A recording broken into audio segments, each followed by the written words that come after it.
everyone. Good morning. Ohayo gozaimasu. Another video here from the Tokyo real estate man. And this is an interesting video today. We're going to cover one property in the video today, but at the same time, I've just been covering a lot of ski stuff here in Niigata, Japan, and it's just been fascinating for me to look at the real estate business here in Niigata through these Google Maps and studying these river valleys. And I'm kind of going to funnel down into the property, but I thought that we could start here with the overview map. And like we always mentioned on the other channel, here you see in the on the bottom, this is here is Takasaki, which is really the northern edge of the Kanto Plain. And I had been there many times over the years because I worked in the wedding business. If you've ever followed anything on this channel. And south of here is this is the Kanto Plain, and then down here on this side here is going to be this is going to be more like Ibaraki in here, and then Chiba right there. And then you can see here in Japan, there's just not much space for living, and this sort of space that was decided from like tens of thousands of years ago when the people first settled Japan, and then we can come in here into the these are basically alpine valleys here of the Japanese Alps, and this here are the ones to the south here in Nagano, and then here to the north here are the two river valleys that I know very, very well. This is my wife's hometown right here, which is Tokamachi right here, and this is Yuzawa. As you come from Tokyo, here you see like this is the Yuzawa, which is the sort of main, you say in Japanese, kind of oshare, or like it'll even kick up like this is Yuzawa-cho. Like this is amazing, the Google Maps that you can do all this. But let's move in here, and you'll see we can see here. This is a really good view where you can see that really there is hardly any living space in Japan, and the idea that Japan is like dying is just it's just not happening. You could definitely punch back at me and argue that Japan is definitely in these areas too. It's just the population is just shrinking to like a more traditional level, I guess you could argue. But when you look here in like into the concentration of these these river valleys, you can see that even on the micro level, there's just no wasted. This is coming into like the ski area here of Yuzawa, and you can see the mountain here, and then you can see here like the green of the rice fields and the living space, which is I guess like a split between the urban and the everything is just no wasted space anywhere here, and it's just absolutely beautiful, and it's beautiful in all four seasons here. And like even when we're talking about the ski business, which you see here, right? These ski businesses, or whether they're golf courses in some cases near that you'd see in the Ito area there of Shizuoka and stuff like that. All of that kind of stuff is all used for the most part in these traditionally uninhabitable areas. So like the ski stuff is all on the side, and the main agriculture and commercial business and the living space in Japan is on the floors of these valleys. And here in Yuzawa, it's just fascinating to look at it. The house that we're looking at today is not in Yuzawa, but what happens here in Yuzawa, there's just not much supply at all. There's hardly any houses for sale. Even in this one town of Yuzawa, there was only three houses for sale. And I kept going here up the valley here, and even in this town, there was only two or three houses for sale. There's hardly any supply in this valley. And then this this valley, this here is, I think, Wikamachi, and this is where I would always turn and drive over to Tokamachi, which is over here. And then these two river valleys, actually, there's a confluence between the rivers up here. You see where the Shinkansen is starting to cut over. The Shinkansen cuts over here, but what happens is there's a confluence. Like they picked this route, I guess it was easier to do the construction here. They probably built some sort of like super crazy like tunnel. And then there's a confluence. And then on this side here of this river confluence is where it goes down to Tokamachi. And this is an area that's called Onuma, and there's still a lot of like ski resort here. The house that we're going to look at today is right here in the town that's called Yokomachi. But this is called Koide, I think, Koide Skijo, and it should come up, and it'll come up here, and I guess it's got a 4 star out of 5 rating. But yeah, there it is right there. So you still see like what I talked about earlier. You're like from the above shot, but here you can see it in the valley shot. There's a valley here with the Alps around it, and then there's another one here called Yakushi Skijo or Ski Hill, I guess, and that should come up here as well right now. And yeah, there we go. It's 4.2 rating for whatever that's worth. But there's still, even in like, you can go to the bigger stuff down the valley here in about a 35 or 40-minute drive if you wanted, or there's even if you were to pick up something in this little town, there's still ski hills here. It's amazing. So great to look at this. So great to learn about it. Anyway, let's proceed, and I will not forget to share my tab. Hopefully, sometimes these maps sort of resets on the original place I set it for. Oh, and that might be the case. That might have been the case. Yeah, it reset here for Yuzawa, so we can just pop here into the property and use the local map to find it.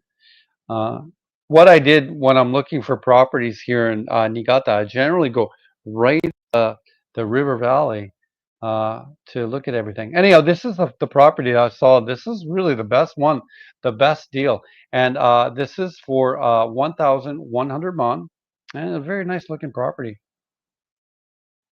And this was built in 2002. And in all these Japanese mountain towns, you see this phenomenal foundation work done on the first floor because that's how much snow is coming here. And then we'll go to the interior pictures up from the other side. And that's a porch going in, or Japanese Genkan, and Genkan from the inside, and a place for your shoes right there. They just put it there. And I just really, I guess I could expand these pictures. I just really thought this is a beautiful house. And it seems to me around this 1,000 mon Japanese yen mark in Niigata, you can get some really good product. When you start to go below it, there's some pretty, like, I would say, questionable stuff. But this is definitely a nice house. I really like it a lot. And a unit bath, standard unit bath. This one even had like an updated toilet. This is pretty, like, it's not brand new, but it's not old, but tile floors, well, and just beautiful woodwork everywhere. Love it. Just love it. Closets and everywhere. Shiny floors. This is just a beautiful house. Um, these kind of things are set up probably to you see right there. There might be like a heating, something that's done to heat. Maybe that would keep that portion of the room on the far end there cool while this was heated over here. But generally, that's why those are used. And a balcony and an updated electrical system. You see the foundation work is just amazing. Isn't it great? Just amazing. And is that a drying rack there? Is that possibly a drying rack for clothes or something like that? Or is that a pipe? I think that might be a drying rack. That's not a pipe. Yeah, anyhow, it's some other things to look at. I'll make these picture smaller here, and we'll get down here to the map, and you'll see the actual location that it's in. And then, like I said, it's like we mentioned on that map right there. It's in this. This is the position of it. We saw that the one ski hill here, one ski hill here. This was the river valley down here on the way down to Yuzawa right there, and the road here is a very safe one. And then this was the river, the confluence here, where where the other river valley goes down toward Tokamachi. We could put on the satellite picture here because it's just stunning, actually, when you come in and look at the location of it, of the actual house itself. It's beautiful. You can see it's right on the edge of the town,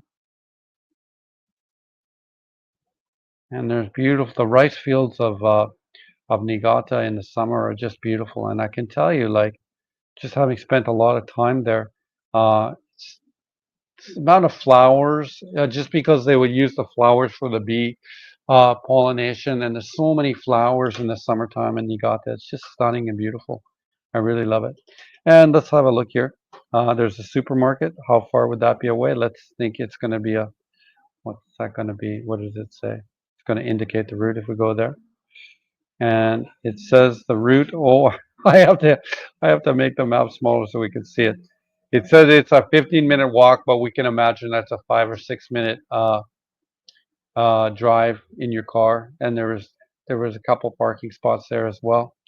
So it's just beautiful. I guess we could take the Google Maps Golden guy down here and then pop right into the. We could just pop right here into the town right there.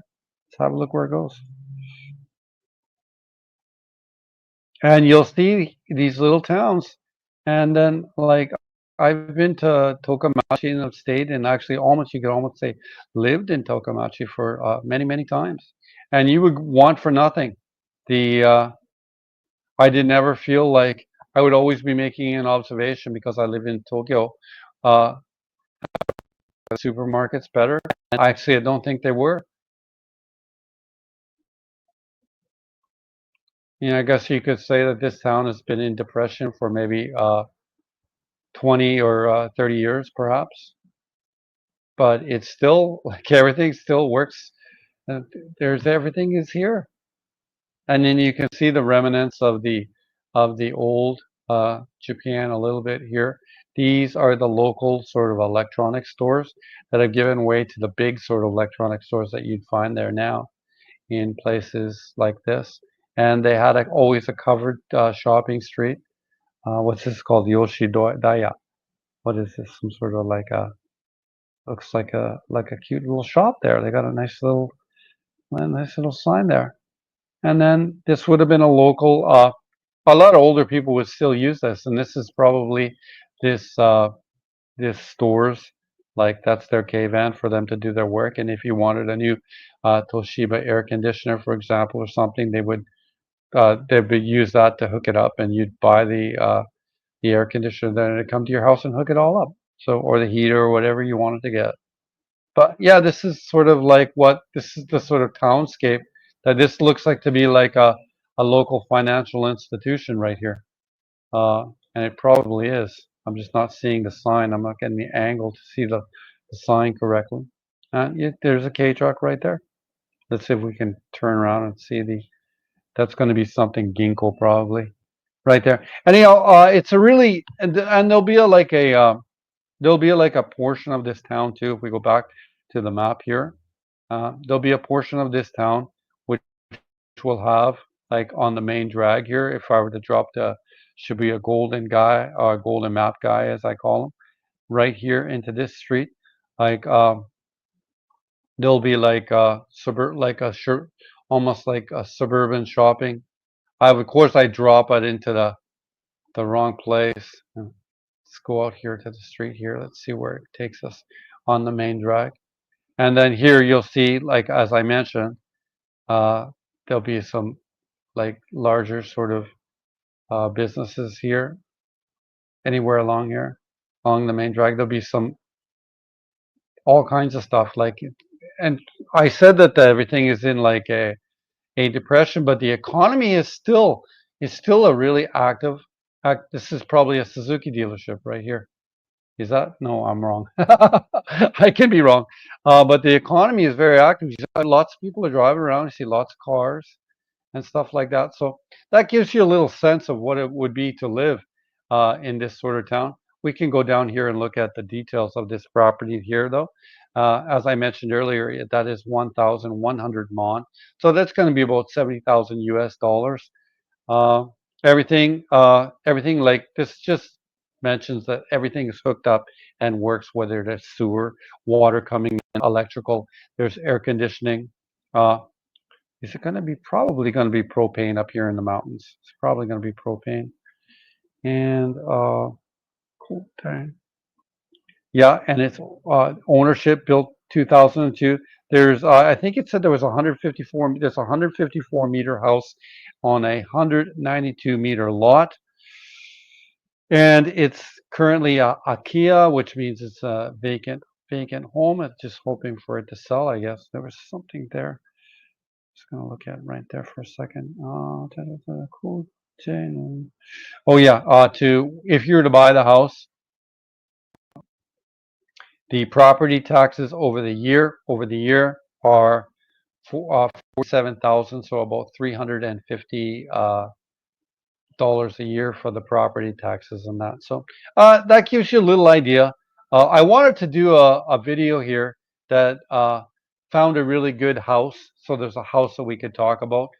This one right here, a nice house where you would have to do really nothing on the first day. But I also wanted to do a video about looking at the whole ski mountains, and like there's a parking spot here, and if you wanted to go skiing in Yuzawa or go to Niigata. Niigata is on the other side of the coast, the other way. You'd have a car and the transportation. And you can see, like in this town, uh, my wife would even joke about it, how it's all countryside, but all the systems for your life are very strong there. And Japanese society is very organized. So I can't imagine that any of these systems would deteriorate over time, just given the character of the society.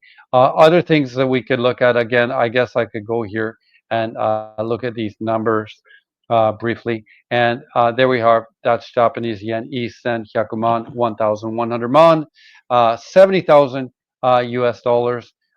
We could fill in the property tax for the year in Japanese yen. So your property tax over the year, in terms of US dollars, is 300. I was right on it. $300 a year. I mean, it's if you bought that house cash, you'd have to come up with $300 a year plus your running expenses, your utilities every month. So it's just a no-brainer. The numbers are good here, and when the numbers are good, you're just kind of just to fit someone that could work remote for the rest of your career, or you just wanted to have a place. Why would you get a $3 million place in Whistler when you can get $100,000 place here in the mountains of Yuzawa? I guess we could end here on the map here where it's so beautiful, and we could come in here to the town that where it's actually in right there, and you can see. And as I mentioned before,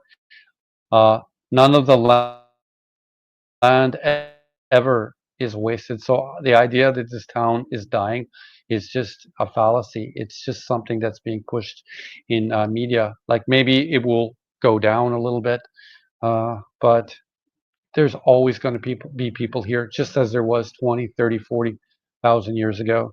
And you get to live in these beautiful towns. And I can tell you that the supermarkets and the lifestyle here you'd want for nothing. Anyway, another video here by the Tokyo Real Estate Map, looking at some stuff here in Yuzawa. Should you ever want to contact me, interested in some particular, or here in Yuzawa, for example, please come to the website, Tokyo Real Estate Man. Or you can always come to my Instagram here, what I've been putting up some up on the TikTok as well, which is I guess of course it has to pick this moment not to kick up, but yeah, there's the Tokyo Real Estate. Uh, I should prepare this. I'm just glad that a picture of beautiful girls in bikinis didn't come up. Anyway, another video here from the Tokyo Real Estate Man, and thank you for taking the time to watch it. Arigatou gozaimasu.